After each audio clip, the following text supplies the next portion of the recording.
প্রিয় দেশবাসী, গাজীপুর চৌরাস্তায় চাঁদাবাজি নিয়ে রিপোর্ট করার কারণে একজন সাংবাদিককে কুপিয়ে হত্যা করা হয়েছে। আরেকজন সাংবাদিককে নির্মমভাবে আহত করা হয়েছে। এগুলো বাংলাদেশের জন্য, বাংলাদেশের জনগণের জন্য, মানুষের জন্য খুবই দুঃখজনক খবর। এর আগে আমরা দেখেছি ঢাকা মিরপুরে, তাও চাঁদাবাজের বাঘ না বনার কারণে একজন ব্যবসায়ীকে চাঁদাবাজ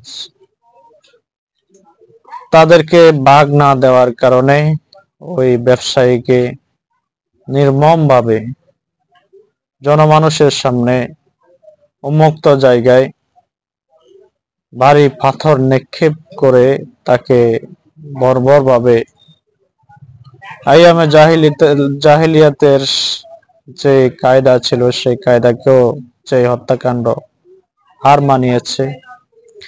এই চাঁদাবাজির কারণেই হত্যা করা হয়েছে। ঠিক গাজীপুর চৌরাস্তার ঘটনাও একই সূত্রে গাঁথা। চাঁদাবাজদের নিউজ করার কারণে একজন সাংবাদিককে সরাসরি সরেজমিনে হত্যা করা হয়েছে, আরেকজনকে নির্মমভাবে আহত করা হয়েছে। আসলে চাঁদাবাজ কারা? চাঁদাবাজরা কারা? পুরা বাংলাদেশে কারা চাঁদাবাজি করছে? কারা হাট মাঠ ঘাট দখল করছে, মানুষ থেকে জোরপূর্বক চাঁদা নিচ্ছে?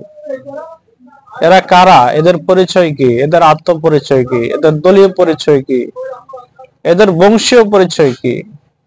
এরা কারা, কোথায়, কিভাবে বসবাস করে? এরা শুধু 2-4 জন লোকের জন্য হুমকি না, এরা পুরা জাতির জন্য হুমকি। এই যে আজকে আমি চাঁদাবাজের কথা বলছি, আমি আমার জীবন নিয়ে আশঙ্কা করছি। এরা তো আমার আশপাশেও আছে। এরা তো আজ আমার জন্য হুমকি হয়ে দাঁড়িয়েছে।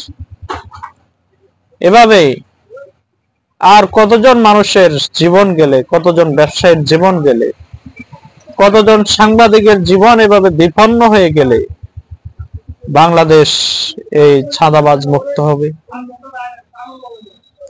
এটি বাংলাদেশের মানুষের জন্য এক হতাশাব্যঞ্জক নির্মম কাহিনী, নির্মম ইতিহাস। আমরা চাঁদাবাজগুলোকে, স্বৈরাচারগুলোকে, জালেমগুলোকে জুলাই আন্দোলন করে আমরা দেশ ছাড়া করলাম। 1 বছর হতে না হতে আবার সেই ঘটনাগুলো, সেই কাহিনীগুলো, সেই ইতিহাসগুলো মানুষের সামনে, জনগণের সামনে আবার শক্তিশালী রূপে প্রকাশ পাচ্ছে। এটা বাংলাদেশের মানুষকে কি বার্তা দেয়? আপনাদের কাছে আমার প্রশ্ন, এই জাতীয় ঘটনা, এই জাতীয় কাহিনী বাংলাদেশের মানুষকে কি বোঝাচ্ছে, কি বার্তা দিচ্ছে? মানুষ এর মাধ্যমে কি বুঝছে? সবাই চিন্তা করবেন, সতর্ক থাকবেন। আগামীতে এই বাংলাদেশের ভাগ্য নির্ধারণ হবে। আগামী নির্বাচনে, 2026 সালের ফেব্রুয়ারি নির্বাচনে আপনারা আপনাদের ভাগ্য আপনাদের হাত দিয়ে তুলে দিবেন, হয়তো চাঁদাবাজদের হাতে, হয়তো দুর্নীতিবাজদের হাতে, হয়তো লুটপাটকারীদের হাতে, হয়তো হাট মাঠ ঘাট দখলকারী দুর্নীতিবাজদের হাতে, না হয় আপনারা আপনাদের ভাগ্য তুলে দিবেন যারা ইসলাম কায়েম করতে চায়, শরিয়া কায়েম করতে চায়, যাদের দুর্নীতির কোনো ইতিহাস নাই, যাদের জুলুম নির্যাতনের কোনো ইতিহাস নাই, তাদের হাতে। বাংলাদেশের মানুষ, বুঝো, চিন্তা করো, আল্লাহর দেওয়া মাথা দিয়ে, জ্ঞান দিয়ে, ব্রেন দিয়ে চিন্তা করো। সেই দলকে কেন সমর্থন করবা? সেই দলের পক্ষে কেন থাকবা যারা পুরা দেশে ভোট হওয়ার আগেই, ক্ষমতায় যাওয়ার আগেই নৈরাজ্য সৃষ্টি করছে? সন্ত্রাস সৃষ্টি করছে, চাঁদাবাজি, জুলুম, অবিচার, ব্যভিচার ব্যাপকভাবে তারা ছড়িয়ে দিচ্ছে। ক্ষমতায় গেলে তাদের অবস্থা কি হবে? পুরা বাংলাদেশে যে জুলুম, অন্যায়, অবিচার, অঘটন ঘটছে, এটা নির্দিষ্ট একটা দল এই দায় এড়াতে পারে না।